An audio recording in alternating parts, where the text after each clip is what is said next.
Okay, so Richard, you're a man of many talents. You've traveled the world and enjoyed some of the world's finest cuisine. What has been your guilty pleasure in terms of food?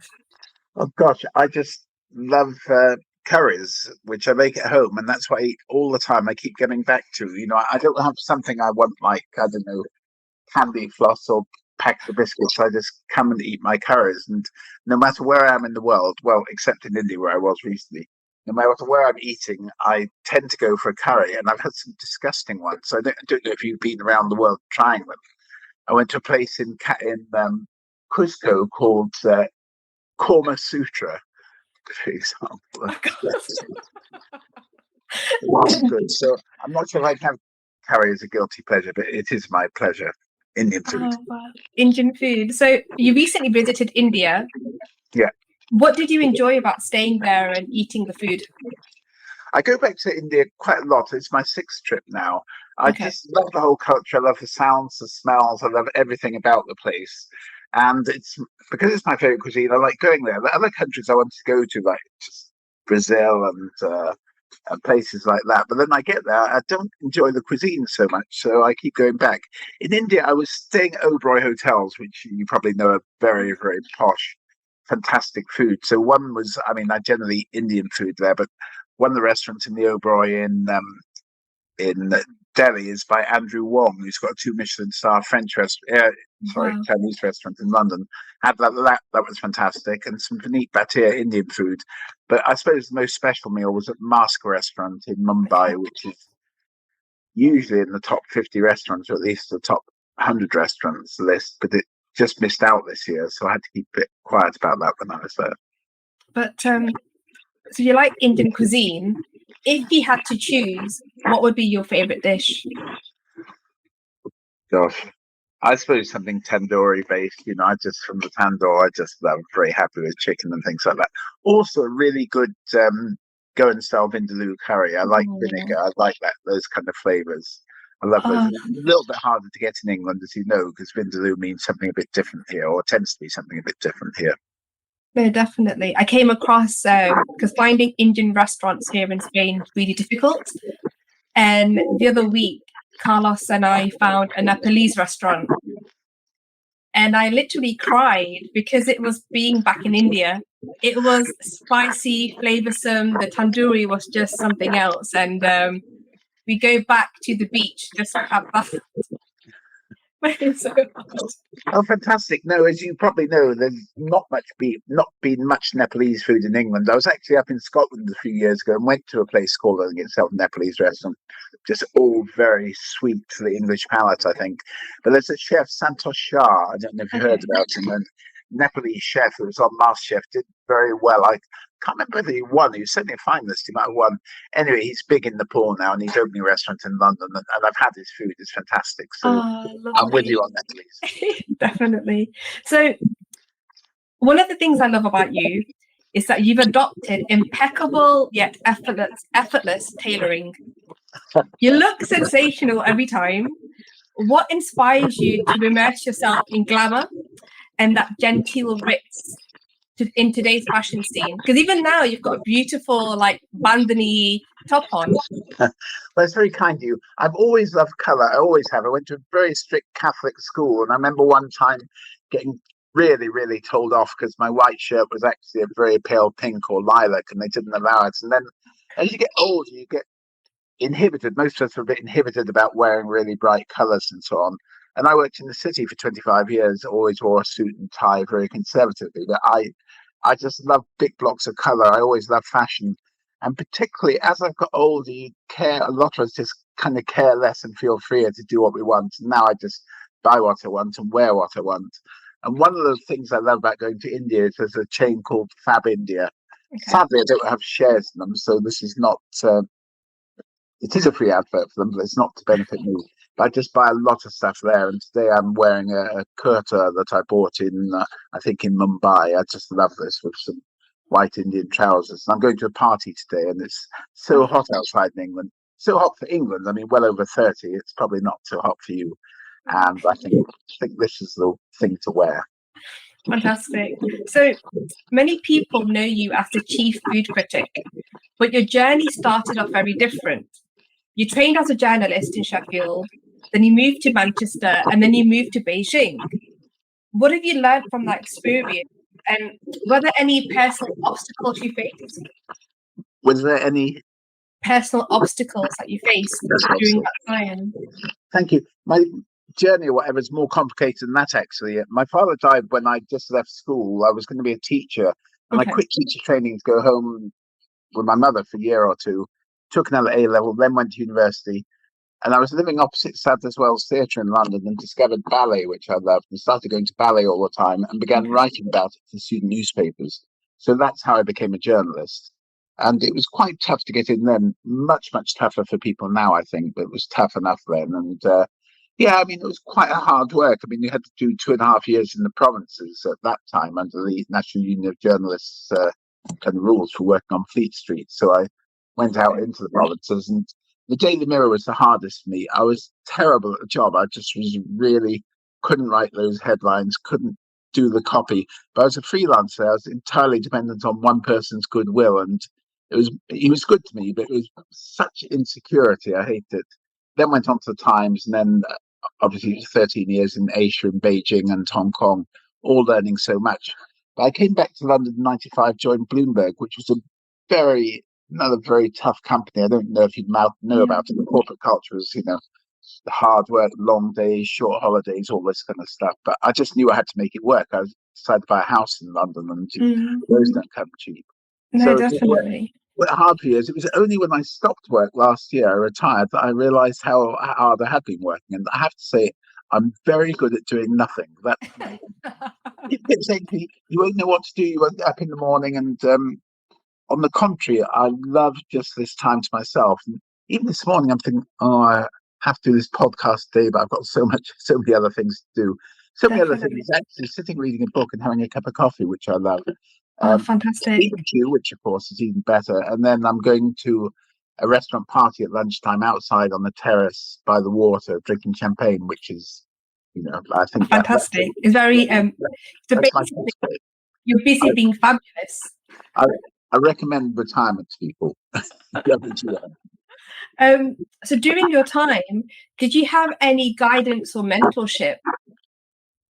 Not really. I wouldn't say I did. It's funny. I've just never been into that. I mean, I'm happy for people who get it, but I never had it. Okay. Funny thing is, when I got the job at Bloomberg, some people asked me, "How do you suddenly become a food journalist?" At the age of, how old was I? I was 50 years old, Okay. and Bloomberg were looking for food critic, and I'd heard that they didn't advertise. I just heard, and I applied internally, and they said, "Have you done this before?" And I said, "Yes, I used to do it in Hong Kong because this 2004 we didn't. Everything wasn't online then. Now they just say, show us your stuff." But they'd had to Yeah. take my word for it, and tried me out to do stuff, and it worked out quite well. So for the first year or two, I was doing it in my spare time at Bloomberg. But Okay. what I did was to contact chefs and ask them if they'd come out for lunch, because that was like a masterclass. You go out with somebody like the chef Shane Osborne, who's now in Hong Kong with a Michelin star, had 2 stars in London, and you sit having a meal with them, and they talk about the food, what's on the plate, how it's presented, what the options are, what the chef's done.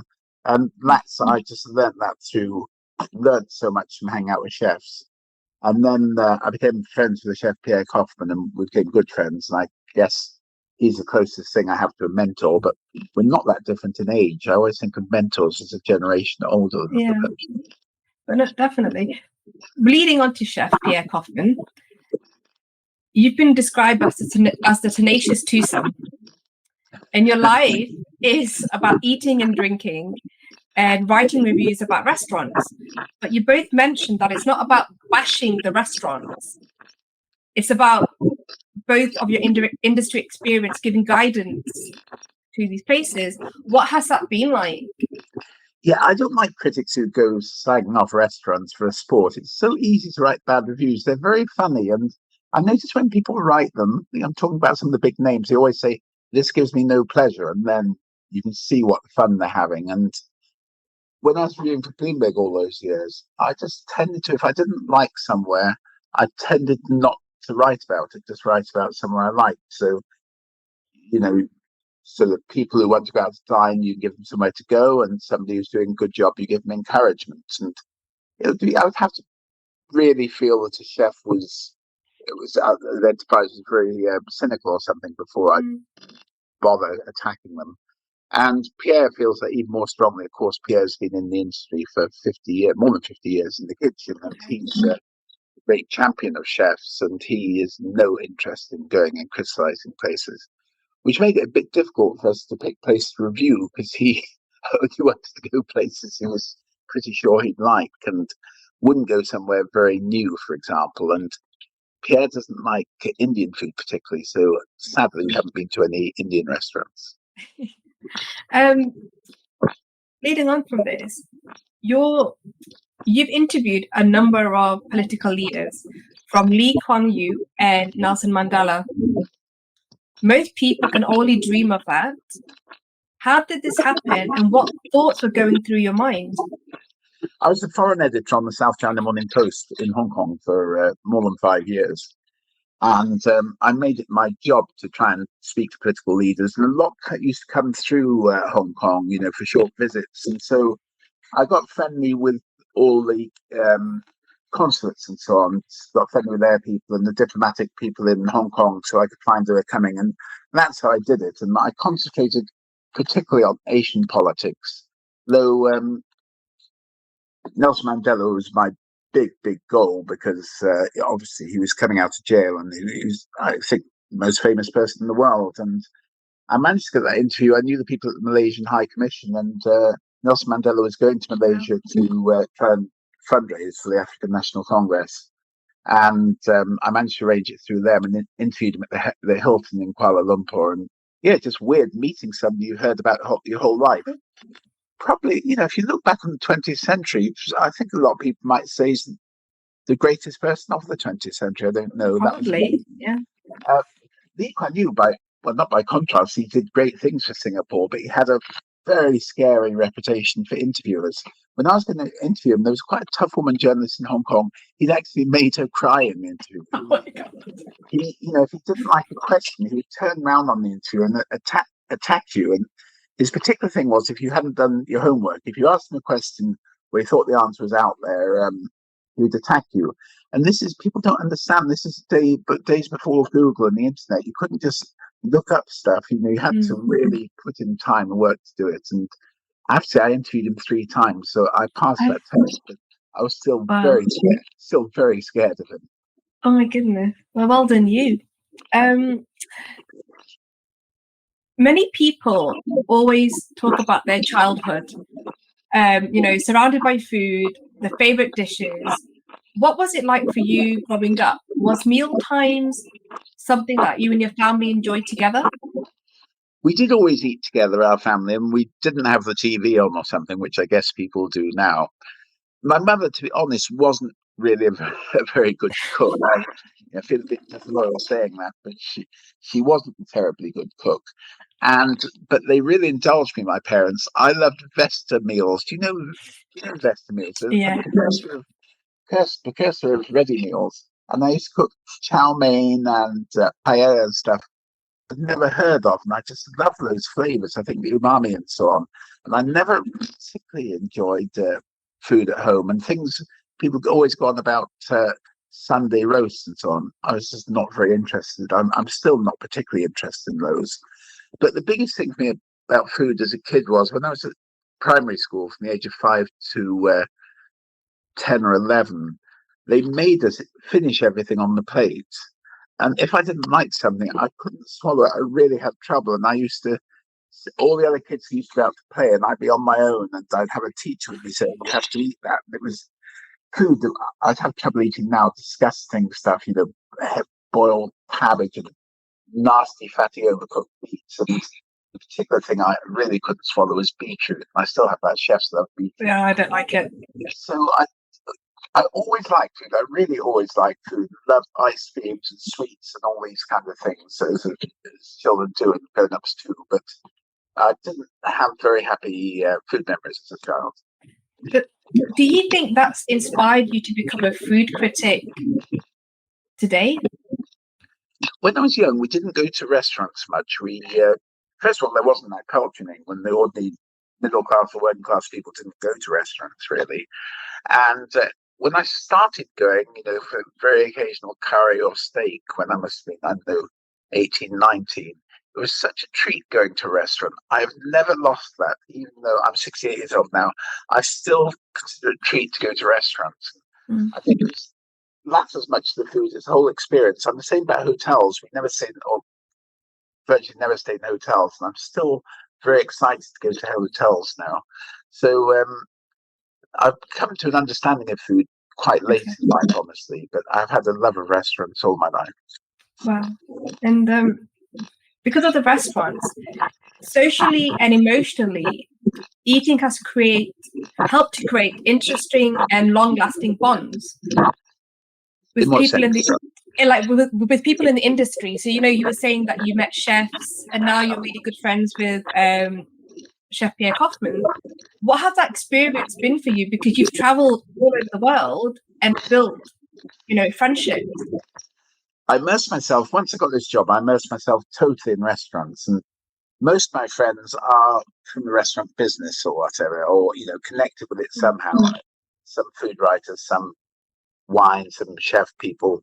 That I have had, and I have some good friendships in that. But you must never, I think, as a journalist, you should never get too above yourself. Some of the people who, were supposed to be my friends, once I left Bloomberg, I found, I didn't hear from them at all.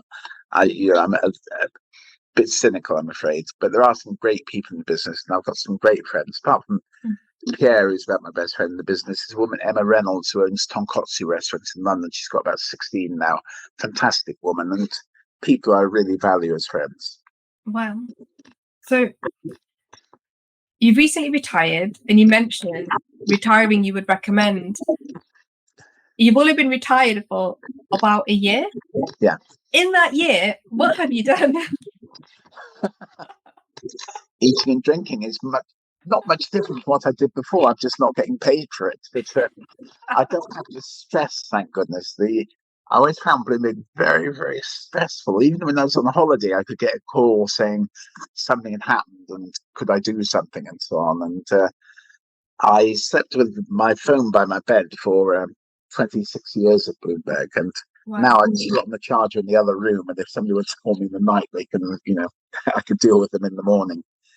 So because of COVID and so on, I haven't travelled that much. I did have one trip to Switzerland just before I retired, but other than that, I'm reading a lot. I've got a whole shelf full of books I've read in that time, and I love reading. And I have finally had a 16-day holiday in India. It's the longest I've been away for 20 or 30 years. And I'm thinking I might just do more holidays as well. Well, you're more than welcome to join me here. It's amazing weather and lovely food. And I'll be your personal guide. That'd be fantastic. So, definitely, food here is amazing. I do love it. Like, it's very local, and the meat is something else. It's so delicious. Your whole life and your career, your journey is really inspiring. Have you ever considered writing a memoir? I would love to do that, but I'm a bit, I can't say discreet, but I don't really, the things that interest people in memoirs are the things, I don't know, the revelations and so on, like the chefs I've been out misbehaving with and so on. And I never want to write that. I should write something about my life, but I think I'm getting too lazy, to be honest. Retirement. When I think about doing stuff, I'll have a think about that tomorrow. I'm not very motivated, I'm afraid. So that might, I'm afraid all those stories might go with me. Well, some secrets are best kept, so definitely. It's like Pierre, if I just talk about Pierre a minute, he tells me amazing stories about, his experiences in the kitchen and so on, amazing stories. And I always go, you should write a book. And he said, no, I wouldn't. We'd never. Yeah, definitely. Because, growing up, my mum wasn't a fantastic cook in comparison to her sisters, but the stories I had with her were the most enjoyable stories. Even though the food wasn't ideal, it was good, but I think stories like that are the ones that are the best told or shared. So I don't know if you know, but augmented reality is hitting the restaurant scene. And there's a famous one in France called the Petit Chef. And it kind of immerses you into the culinary journey. Have you gone to a restaurant that's used augmented reality as a sophisticated theatre experience? I've been to a place in London called Park Row. I don't know if you know it, Okay. and they have. I think I'm not sure what augmented reality is, but they have a table there where there's all videos going and sound things going and weird things on the plate and so on, like some Right. fictional journey and so on. Maybe it's that, and also the Fat Duck, of course, has some Blumenthal, has some weird things in the restaurant. But to be honest, I mean, I like I like novelties now and again, but I'm pretty focused on what I eat. Do you see what I mean? Yeah. I'm a bit old-fashioned. I think if food is really good, I'm not sure it necessarily needs all that stuff. So I'm probably the wrong person to ask. Certainly the wrong generation. No, but I think it's curious because I think people now are trying to add theatre to your eating experience. And now, because of COVID, they've added it to menus. You can see a digital menu and things are slowly changing. But I think, like you, sometimes I like to just sit and eat as opposed to everything beforehand. I went to a place recently. I mean, I say recently, it's the past month or two, where they have a Japanese dancing and theatre show. You're sitting around it. I found it a bit weird, but okay, why not?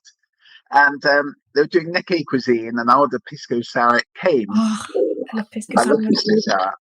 The guy put it on the table, and as he's walking away, he said it's vegan. And I thought, oh, what's that mean?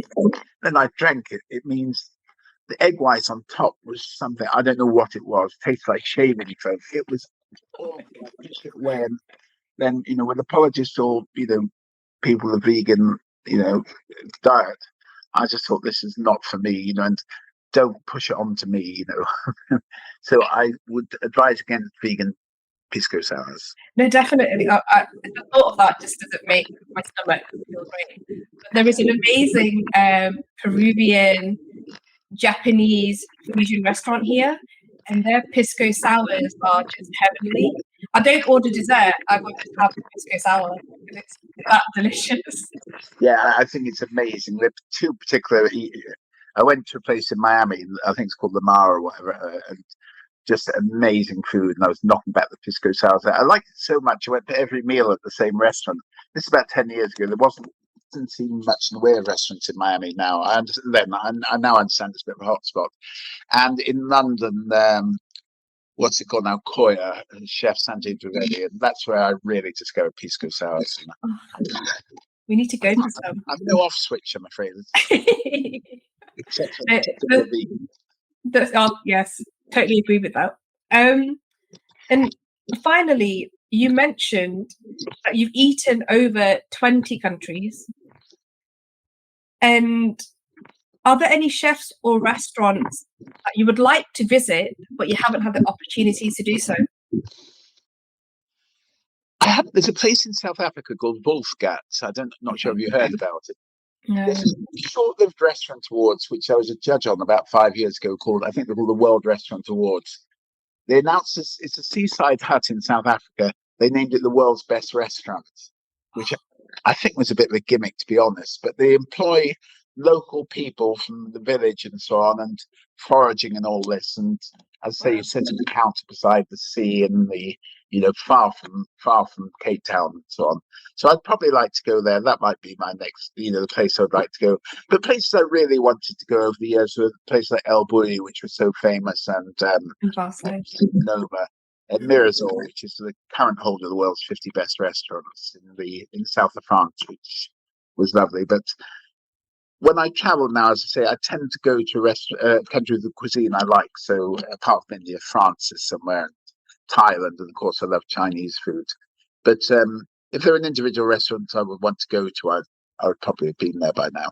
Oh, fantastic.